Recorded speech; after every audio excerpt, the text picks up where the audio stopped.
sak donya. Mohon untuk tidak disebutin namanya ya, Mbak. Siang, Mas Andro. Karena masuk konten. Gimana?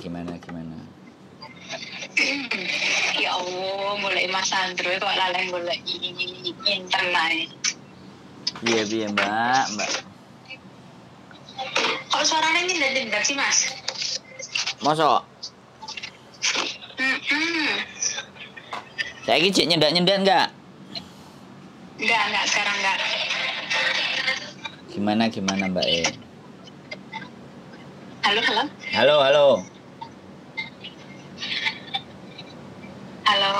Halo, sampean ngomong Mbak, suaranya jelas kok. Suaranya sampean nyendak-nyendak kan dek kene ku. Sik, tak pateni tak telepon meneh ya. Oke.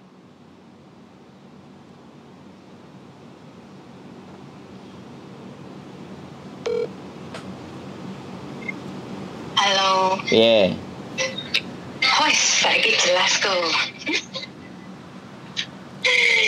Saiki jelas dengan sejelas-jelasnya. Halo? Gimana?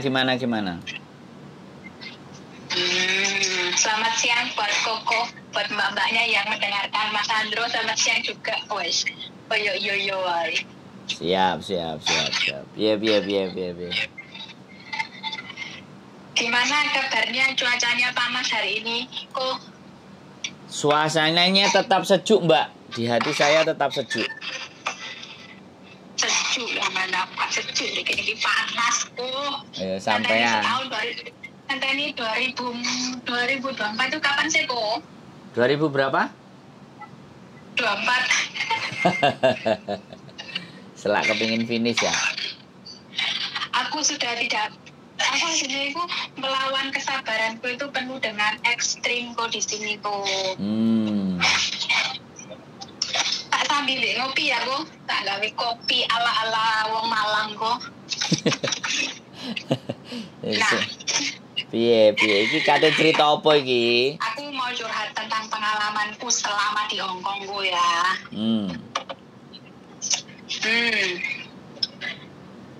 2012 kemarin aku pulang. Intinya dulu aku pernah kerja di Jinwan. Jinwan itu 3 tahun, 5 tahun lah, minimal 5 tahun itu aku pulang. Satu kontrak itu ada 3 cc loh. Aku kemarin kan dengerin mbaknya yang katanya satu rumah sama kakak kandungnya ya. Yoi, siap. Wah, kakak kandungnya aja kayak gitu. Terus gitu mbak, ini boleh dikandani. Wayo. Aduh, aku sampai kudu. Iya, masih kok ya, namanya satu darah tapi tidak bisa diprediksikan pemikiran kita apa. Itu aja satu darah ya Bu ya. Siap. Kalau sama orang lain, Piye dulu aku kerjanya itu. Kenapa kok? Lah iya, sama orang lain terus piye, Jal? Aku 3 orang kok. Pertama pengalaman saya 3 orang itu kok. Pertama saya kan 1 tahun di majikan yang di Satin itu 1 tahun. Begitu aku difinishkan sama si majikan karena aku tidak ada kecocokan sama si nenekku. Jadinya daripada kita tidak saling berkomunikasi lah selama 1 tahun itu, anaknya berbaik hati dengan saya dan dia mau finishkan saya karena saya selama kerja 1 tahun di situ aku menjaga si nenek dengan baik dan tidak ada suatu problem apapun. Cuma si neneknya tidak mau kalau ada cicitnya di rumah, jadinya kita ambil jalan pintas lah. Aku difinishkan sama si majikanku itu. Nah, sama si majikanku itu terus aku dikasihkan ke temennya yang ada di Jinwan. Nah, akhirnya lah aku interview sama si CUC-nya itu. Nah, akhirnya deal. Terus gitu, dia bilang ada JJ 1 lagi di rumah. Oke, aku mau mantai ada JJ di rumah 1. Yang penting kita beradaptasi dulu gimana ke depannya kan ya. Memang kok selama 1-2 bulan kita itu beradaptasi dengan JJ, ya namanya JJ yang lama ya sama ya JJ yang baru nggak mungkin lah si JJ sama si nenek si kakek itu melihat kita baik ya, nggak mungkin biarpun kita udah berbaik sama si mereka gitu kan ya. Intinya terus gitu ada bekerjalah berapa bulan, akhirnya si kakeknya itu ditempatkanlah di panti jompo. Tetapi di panti jompo itu hanya setiap malam aja tidur di sana. Jadinya kalau siang itu kita jemput, kita bawa ke rumah gitu. Nah, kita itu masih dua cc. Lah terus gitu cucunya bilang gini lagi, aku mau nambah cece satu lagi yang jaga si nenek. Nah gitu, yang cece lama ini tanggung jawabnya masak sama bersih-bersih. Yang akunya shift malam, jadinya aku yang kalau siang buat tidur, kalau ya kamu mau jalan-jalan silakan, yang penting kamu waktunya kerja, malam ya kerja begitu. Nah tapi majikan si kakek ini super harus bersihnya itu wow, karena dia punya itu maksudnya itu yang airnya dikeluarin 4 jam sekali dimasukkan gitu loh. Oke. Jadinya harus itu ya, harus semuanya bersih. Nah, disitulah konfliknya mulai lah. Dari situ yang cece terakhir ini cuma bertahan 1 tahun, padahal cece yang nomor 3 ini keponakannya si mbak lamanya sendiri, tetapi dia tidak kuat dengan keadaannya, karena kan kalau aku orangnya ndableko ya, ndableknya gini, yang penting aku tidak ada masalah sama majikan. Gajiku setiap bulan lancar, aku disuruh libur oke, gak disuruh libur juga oke, aku bilang gitu ya. Dia mau bilang apa katanya, aku bilang bla bla bla. Lowong kita ini sama-sama orang Indonesia mbak, kita hargailah kita yang sama-sama Indonesia. Bener kita majikan harus menghormati majikan. Aku bilang gitu kan ya, suatu saat pasti kamu akan kembali juga ke Indonesia, nggak mungkin selamanya kamu mengabdi di sini. Bener nggak aku bilang gitu? Yoi, terus?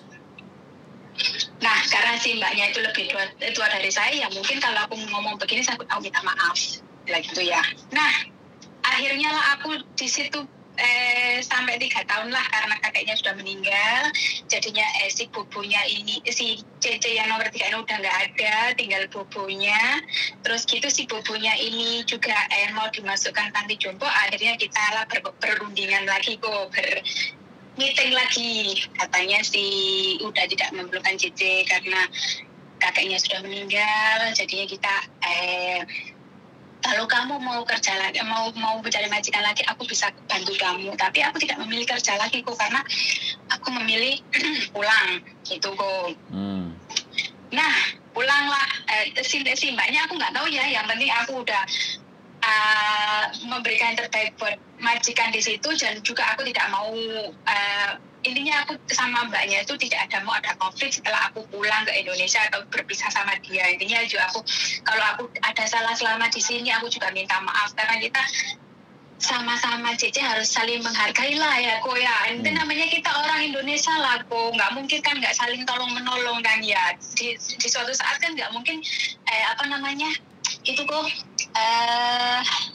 apa ada di kalender kan ya, nggak mungkin aku nggak mau butuh mbaknya juga nggak mungkin nggak butuh akunya gitu kan gue ya, namanya orang gitu. Memang aku ambil dari kesimpulannya dari mbaknya kemarin itu buat pelajarannya buat mbaknya yang sama kakaknya tadi itu, aku Koko yang bilang kemarin kan disuruh ngomong sama si mbaknya itu ya, sama kakaknya itu Mbak Yunia ya. Dia kan ngomongnya terlalu halus kan gue ya. Terus? Mbaknya itu. Terus? Ya intinya mbaknya itu harus sabar, legowo. Namanya jadi katanya orang tua aku satu perut itu enggak itu ya Bu ya. Sak tarangan gurung karuan iso. Begitu. Nah, terus begitu kok akhirnya aku finish kontrak lah, aku pulang ke Indonesia dan pulang ke Indonesia dan di Indonesia 8 tahun, dan akhirnya aku proses lah ke Hong Kong lagi kok. Halo? Ya, lanjut. Nah kok, dan bertahanlah aku di majikan sini dan dapat majikan ini selama 5 tahun di sini kok. Ini bosku lapo teleponnya.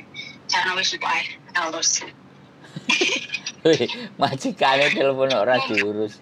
Mumpung aku no telepon sampean kok, aduh jangan tenan aku kudu gak sambean aku dek kene kok nggak bisa bernafas, bukan nggak bisa bernafas. Bosku itu terlalu super maafan. Aku kepingin iku wis dan tahun ini dan 2004 aku kepingin cari majikan yang intinya slow lah kok, bener di sini slow, cuma tekanan mental aku di sini kok. Bayarannya standar apa di atas standar? Standar kok 4.630. Ngalih lo, ngebreak lo. Lah aku kepingin alarm servis kok, tapi wongnya gak iku. Cuma dulu waktu ngomongnya itu bilang aku tahu peraturan kok, kalau kamu minta pulang aku juga ngasih kamu, bilangnya gitu. Tapi kan aku juga dia baik sama aku, oke nggak apa-apa, yang penting aku nggak terlalu dikekang lah dulu tenangku aku. Lo jirine ho maafan. Sampe ini piye sih? Jirine maafan. Ulo soy. Maafan kok, tetapi ya aku bertahan di sini. Aku ingin menunjukkan bahwa aku itu ingin finish selama 6 tahun di sini itu tanpa ada ganjil loh. Nah nanti sampean kalau finish terus ternyata, ya kan, finish dan ternyata misalnya nggak dapat long service, ora gelo sampean. Ya kalau begitu, kalau dia tidak ngasih ya berarti itu namanya bukan rezekiku kok, gitu ya. Legowo ae kok, mungkin ada rezeki yang lebih dari sana kok, lebih dari yang ini kok, gitu. Nah, kok pertanyaan saya sekarang kok mau tanya sama Koko. Kalau seandainya kan ada orang yang minat kerja ke Taiwan kok, saudaraku lah ya kok ya. Nah, kalau kan katanya sekarang Taiwan lagi di masa-masa sulit lah ya, katanya job nggak ada, bla bla. Ini bener-bener saudaraku lah kok, dipikirnya ada komennya, walah ini pacarnya bla bla bla. Apa sebab kono-kono sing komen suka hati. Kok wedi karo wong komen. Kan kalau orang nang dua kan begitu. Alasannya mbak, jadi ini nganune, jadi ini ibune, dulure, paling ya gendaan bla bla bla. Oh, mau sawai si tanah. Itu kok kalau bikin paspor dulu bisa nggak kok? Ya nek sampean bisa yo sampean bikin. Wong biasanya aku aja nganterin anak bikin paspor itu berantem sama imigrasi kok. Maksudnya buat paspor dulu di Indonesia itu kan nggak masalah kok ya? Duh, yo nggak masalah nek iso. Tapi kan sampean gawe paspor ditakoni. Takoki A, takoki B, takoki C, sembarang kalir ditakoni. Padahal syaratnya kalau mau bikin paspor itu KK, KTP, akte, terus data ijazah kalau nggak ada, terus kalau nggak ada lagi buku nikah, ya cuman kayak gitu aja. Tapi pertanyaannya sing tidak di dalam peraturan itu lebih banyak. Oh, begitu. Tapi kalau sampean mau nyoba dan bisa, keren, bagus, pinter. Iya. Kok sebentar kok ya, habisin tak telepon lagi ini bosku, menentang telepon apa ya kok? Ya, biasa wong jenenge bosku sampean kok. Yo. Iya kok, benar kok ya. Oke deh teman-teman, jadi yang pertama dia cerita pengalaman bekerja sampai 3 pembantu dan bertahan akhirnya sampai majikannya meninggal, yaitu keren. Terus yang kedua adalah dia tadi nggak tahu nanyain saudaranya mau berangkat ke Taiwan yang cowok, terus suruh bikin paspor aja gitu. Jadi ini sekali lagi ya, apapun ceritanya, kalau ibaratnya sekali lagi bahwa bikin paspor dan dia bisa, itu tidak menjadi persoalan dan bagus. Karena ya kembali lagi, orang bikin paspor itu ada yang oke, nggak masalah, bikin aman. Ada yang kadang-kadang harus balik 2 kali, 3 kali, 4 kali. Jadi seperti itu, ditanyain karena mereka pastinya bilang bahwa menyampaikan di mana bahwa orang kalau bikin paspor kan pasti ditanya mau kemana, mau buat apa, ya itu kan pertanyaan yang wajar. Tapi bisa jadi dengan pertanyaan itu ketika kita jawabnya tidak tepat itu bisa gagal gitu. Itu aja sih. Jadi itu yang menyebabkan sekali lagi bahwa membuat paspor itu terkadang ada yang oke dan ada yang tidak. Nah, saya juga nggak ngerti, depend on officer, kembali lagi akan tergantung dari petugasnya untuk menilai, karena mereka dibayarkan untuk itu gitu. Jadi saya rasa sih seperti itu, nggak ada menjadi sebuah persoalan. Yang jelas semangat. Kalau mencari uang di Indonesia agak sulit juga, itu ya nggak tahu sih. Tapi pada fakta dan kenyataannya pun kalau aku pulang ke Indonesia, kalau aku mencari pekerjaan pun mungkin juga akan sulit. Wirausaha juga harus punya modal dan macam-macam.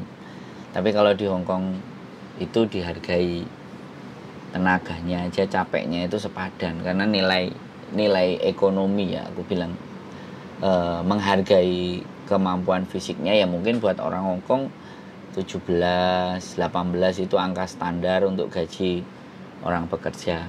Tapi buat kita kalau itu dikurskan ke rupiah, karena kan memang kita selalu menghitungnya kita menghitungnya karena kitanya adalah orang Indonesia. Kita bukan orang Hong Kong. Otomatis lifestyle dan gaya hidupnya kan Indonesia punya. Jadi dengan gaji Hong Kong dengan lifestyle atau gaya hidup kita orang Indonesia itu nilai di situ itu besar. Walaupun sebenarnya buat orang Hong Kong nggak besar. Makanya banyak berbondong-bondong orang bermigrasi atau berpindah tempat untuk mencari penghidupan yang layak. Dan menurut saya itu sah-sah saja. Itu wajar-wajar saja. Dan kalau misalnya peraturan dan prosedur itu yang menjadikan kita menjadi berat, ya kita menjadi agak kok susah kelihatannya, ya kembali lagi itu sudah di luar ranah saya. Jadi seperti itu aja. Mungkin itu saja karena tadi ada majikannya nelpon, mbaknya stop. Intinya tetap berjuang, tetap semangat. Dan menurut saya tetap mencari jalan keluar yang terbaik buat diri kita. Yang penting jalan keluar itu tidak menyakiti hati orang lain. Keep stay tune my YouTube channel and see you next video. Bye bye.